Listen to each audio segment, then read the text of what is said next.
Thank you very much.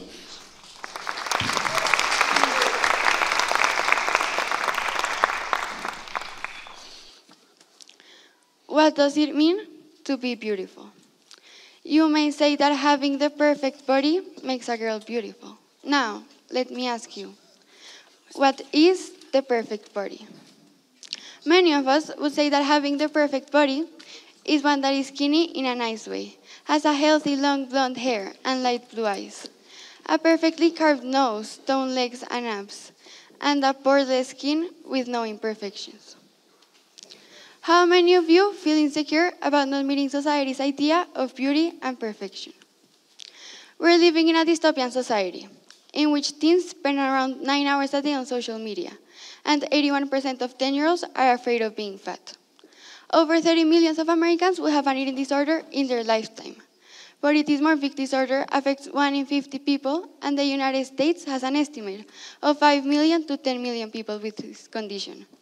We're constantly seeing billboards and models all around the world in all platforms, spreading body negativity and setting beauty standards really high and reachable in unhealthy conditions. We are living in a world in which women have to be slim but not too slim, thick but not too thick to where you have a tummy. Women can wear makeup but not too much because it will look like we're trying too hard. Women can show skin but not too much because we would get shamed. From a very young age, women are being raised in a society in which they have to be hairless all over the body, smell like daisies and roses all the time, and be an all-round perfect Barbie. This is a society in which you have to starve yourself and harm yourself in order to reach these expectations. It's hard to live up to something so unobtainable, especially at an age as low as 3. Having a normalized yet extraordinary social implications drilled to you as soon as you're out of the womb is and can be mentally and physically draining. We need to do something about these crazy expectations social media and society has placed on us. Children are now being raised in a world where they are surrounded by family members, friends, and media that encourage them to be concerned with every calorie they consume. Every day their minds are being bombarded with messages telling them they are not good enough unless and until they meet a certain standard. This explains why eating disorder and disordered eating are so common. We're in the 21st century, and it hasn't been getting easier to be yourself. We're living in a world where 50% of our day is being consumed by social media.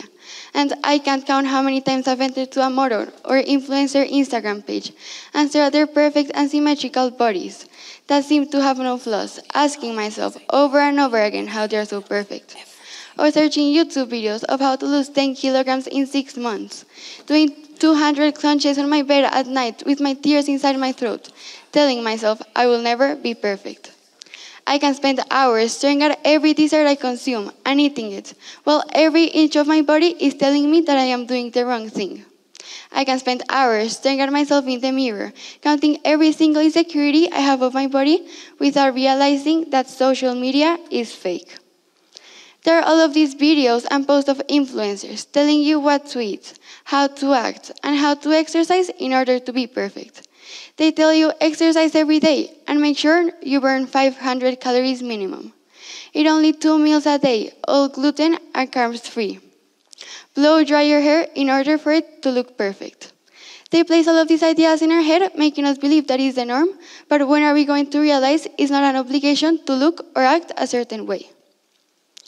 Even in today's world, we're slightly getting better, are opening our eyes up to what's beautiful, but there's still much work to do. Social expectations for women are extremely high and need to stop before upon us.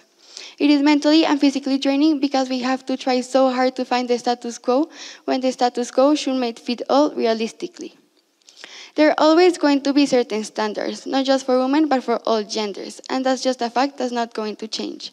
Though learning to respect a person who doesn't live up to your standards is what people need to learn. Now, let me ask you, what's the point? Yes, many of us would say it makes us feel better of ourselves. It gives us validation. It gives us worth. And there's the problem. How you look on the outside isn't how you're going to feel on the inside. Validation is pointless if you don't love and accept yourself first. And most importantly, how you look does not define your worth. Let me tell you something. Society standards are going to keep changing and evolving with time. So no matter how much time and money you waste in fitting society's idea of perfection, you will never meet it. It's a way of advertising. They encourage you to spend money in fixing yourself while forgetting to remind us that every insecurity is beautiful. 1920s. A thin tan figure was the ideal body type. Women even cut their hair short, abandoning the long-established idea that long hair signified attractiveness and desirability. 1950s. It was the mask effect age. A thick cream foundation with flesh-colored powders were installed throughout the 1950s. The hourglass body type was highly desirable, and well-dressed women were expected to wear corsets as a standard practice. 1970s. A thin tan figure with loose hair was the ideal body type. It was preferred to have a clean-cut, natural athletic appearance. 2000s. Ladies should be incredibly slim with their bones showing through their skin. Ankle bones, collarbones, and others were made to appear glamorous. This standard also included height, with taller women being considered more attractive. I want you to take from this talk the following points. You don't need to fit beauty standards to appreciate yourself. It doesn't matter what other people think about your body, and obsessing over it will destroy you. Don't waste your time obsessing over things that don't matter in the long run. Just because a lot of people in your life act or think a certain way doesn't imply that it's normal or healthy, or that they know how to be happy and successful.